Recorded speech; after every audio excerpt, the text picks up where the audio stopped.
지난주 중동과 서방의 시선이 이곳 이집트로 집중됐습니다. 시민혁명 이후 이집트의 진로를 결정하는 총선이 시작됐기 때문인데요.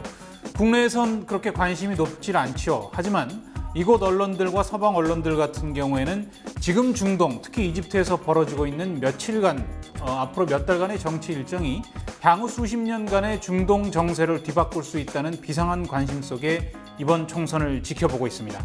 지금부터 이번 이집트 총선의 1차 투표 결과를 이집트 국내 정치적 영향, 그리고 이 중동 정세에 미치는 영향에 따라서 한번 분석해 볼까 합니다.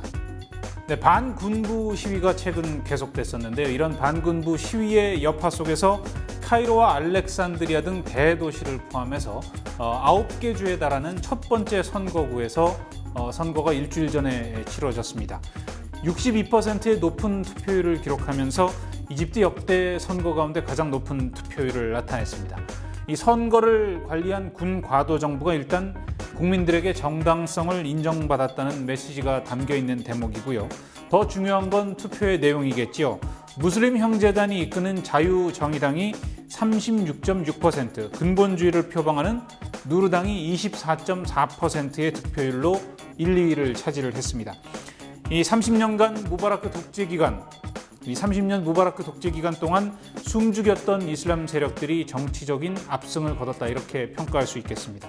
시민혁명을 주도했던 좌파 그리고 자유주의 세력은 13%가 조금 넘는 득표율을 기록했습니다. 참패라고 볼 수 있겠습니다. 완전히 끝난 건 아닙니다. 전체 유권자의 절반 가까이가 밀집한 대도심 중심 지역에서 진행된 1차 투표 결과이기 때문에 남은 다른 지역 선거에 아마 상당히 많은 영향을 미치게 될 것 같습니다. 실제로 이 중소도시와 농촌 지역은 이 도심 지역보다 훨씬 이슬람 세력의 영향이 크기 때문이죠. 그렇다면 앞으로 나타나게 될 선거 결과는 이 과반수를 넘는 하원 의석을 이슬람 세력들이 장악할 가능성이 상당히 높다, 이렇게 볼 수 있겠습니다.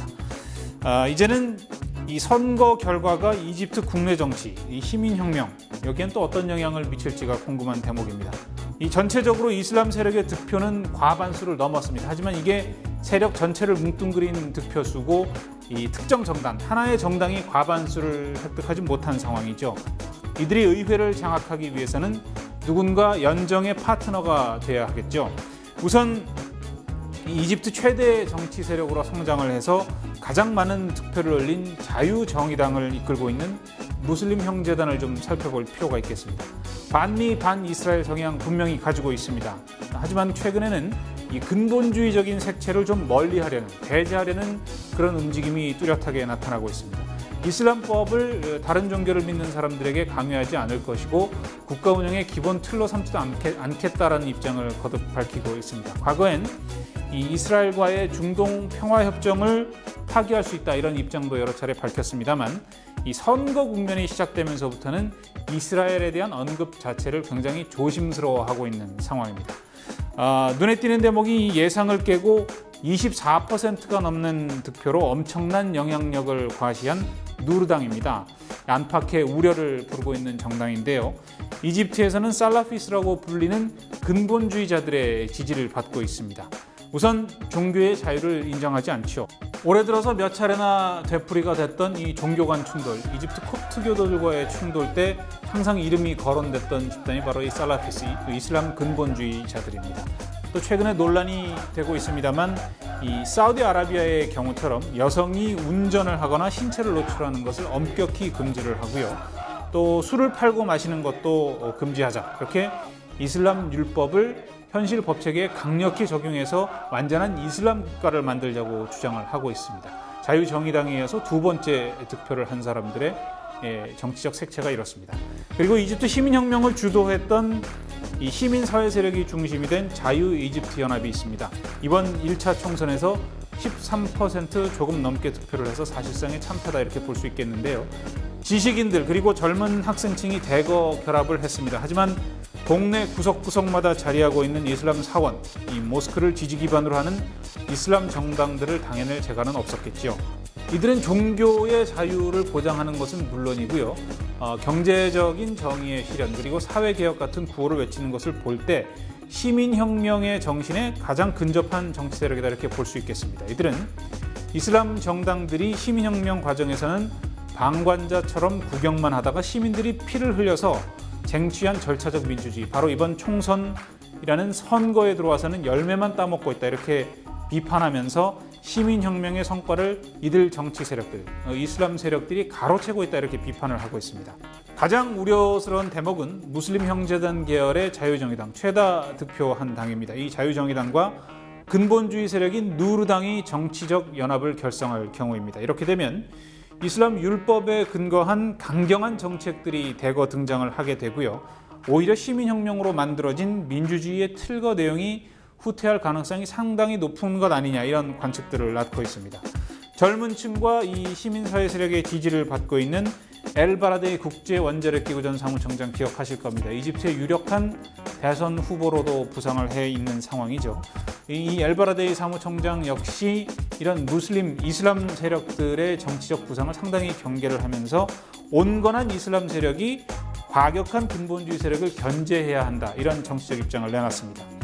이 아직 총선 투표가 완전히 마무리되지 않았기 때문에 최다 득표 정당인 무슬림 형제단 계열의 자유정의당이 누구와 연합할지에 대해서는 아무것도 결정된 게 없습니다. 하지만 그래도 서로군 동생이라는 말이 있는 것처럼 같은 이슬람 계열 정당끼리 연합할 가능성이 상당히 높은 게 사실입니다. 왜냐하면 시민혁명이 진행되는 과정, 그리고 이 최근 반군부 시위가 진행되는 과정에서 시민사회 세력과 무슬림 정당 간에 상당한 불신의 골이 깊어져 있는 상황이기 때문입니다. 시민들이 전면에 나서서 피를 흘리면서 쟁취한 것이 이 선거라는 민주주의의 틀이자 정치 공간이죠. 근데 이 정치 공간이 열리자마자 뒷짐을 지고 있던 무슬림 형제단 같은 세력들이 나서서 자신들의 세를 불리기에 급급했다는 피해의식이 시민혁명을 주도한 세력들 사이에 깊숙하게 자리하고 있습니다. 특히 최근까지 계속됐던 반군부 시위를 보면 무슬림 형제단은 아예 결합을 하지 않았습니다.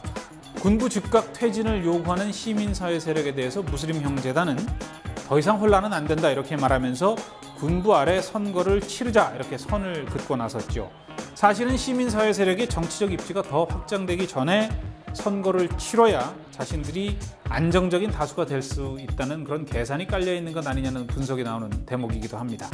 다만 경제의 절대적인 부분을 관광 그리고 외국인 투자에 의존하고 있기 때문에 이 이슬람 원리주의 같은 방식으로는 이집트같이 이미 열린 국가를 통치하기가 쉽지 않다라는 결론을 무슬림 형제단이 내린다면 비록 불신의 골이 깊더라도 이 시민사회 세력, 혁명을 주도한 세력과 손을 잡을 수도 있겠죠. 만약 시민사회 세력과 무슬림 형제단이 이렇게 연합을 한다면 이집트의 국가체제를 최근 아랍권의 맹주로 떠오르고 있는 터키를 아실 겁니다. 독재적 성격이 완전히 탈색되지는 않았지만은 안정적인 경제 성장을 구가하면서 정치적 기반을 공고히 하고 있는 에르도간 총리 정권을 기억하실 겁니다. 이런 터키식 발전 모델을 채택할 가능성이 상당히 높다는 관측이 나오고 있습니다. 이렇게 되면 이슬람을 실체적으로 인정을 하되 국가 운영과 이 법체계 자체는 종교와 완전히 분리하는 정교 분리의 국가를 구성하게 될 것 같습니다. 네, 이렇게 진행되고 있는 이집트의 선거 상황을 대단히 걱정스러운 눈으로 살펴보는 두 나라가 있습니다. 바로 이스라엘과 미국인데요. 특히 섬처럼 고립돼서 위태로운 상황이긴 하지만 그래도 중동 지역에서 이스라엘이 버틸 수 있는 게 바로 이집트와의 중동 평화협정 때문입니다. 이집트는 불안하기는 해도 평화체제를 유지해온 중재자인 셈이죠. 서로 평화를 보장하는 대신에 이스라엘은 지금 이집트로부터 막대한 양의 가스를 공급받고 있습니다. 최근 이 가스관이 엄청나게 자주 공격을 받고 있는데요. 그 상황만 보더라도 최근에 반이스라엘 정서가 시민혁명 이후에 얼마나 광범위하게 퍼지고 있는지를 알 수 있는 대목입니다. 그런데 만약 이런 이집트에서 이슬람 세력, 그것도 중동 평화협정을 깨겠다는 입장을 밝히고 있는 근본주의 세력이 집권한다면 이스라엘은 그야말로 사면초가의 입장이 될 수밖에 없겠죠. 중동의 유일한 통로인 셈인 이집트가 닫히게 되고 이렇게 되면 경제적으로는 우선 가스관이 끊기게 될 겁니다. 그리고 정치적으로는 중동에서 완전히 고립되는 수순을 밟게 될 겁니다. 특히 군사적으로 이란의 핵무기 위협에 노출되고 있는 상황에서 바로 옆에 또 다른 적성국을 두게 되는 것과 징조 없는 상황이 되는 것이죠. 이스라엘의 최대 후원자이자 이 독재 국가를 지원해서라도 이 막대한 석유 자원을 보유하고 있는 중동 지역의 정치적 영향력을 유지하려는 미국 역시 중동 정책의 완전한 실패를 인정하게 될 것이고요. 그렇게 되면 또 다른 차원의 접근이 필요하게 될 겁니다. 확실한 건 어떤 정치 세력이 들어서더라도 최근 100년 이 지역을 지배했던 미국과 서방의 영향력이 예전과 같을 수는 없다는 점이겠죠. 이처럼 한국에선 별 관심이 없어도 세계의 화약고인 중동 정세를 뒤바꿀 수 있는 중요한 선거가 지금 이집트에서 치러지고 있는 상황입니다.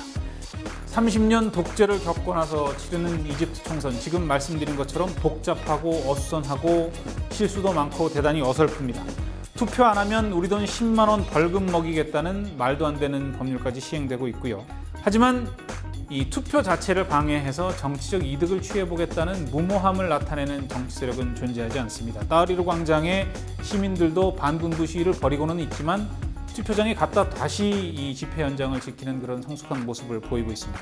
그런데 민주주의 역사가 길지는 않아도 이 이집트 시민들에게 우리의 과거 경험으로 그래도 교훈은 줄 수 있다 이렇게 믿었던 한국 시민들이 요즘 상당히 화가 나실 것 같습니다. 이제는 당연하다고 여겼던 한 표 행사의 권리, 투표의 권리를 유린하려는 그런 말도 안 되는 잔머리를 굴리는 정치 세력이 아직도 존재하고 있으니까 말입니다. 민주주의를 쟁취하는 것만큼이나 지켜내는데 얼마나 큰 대가와 노력이 필요한지 선거를 둘러싼 홍역을 치르고 있는 지금의 이집트, 그리고 한국 시민들에게도 더욱 뼈저리게 느껴지는 대목입니다. 지금까지 카이로였습니다.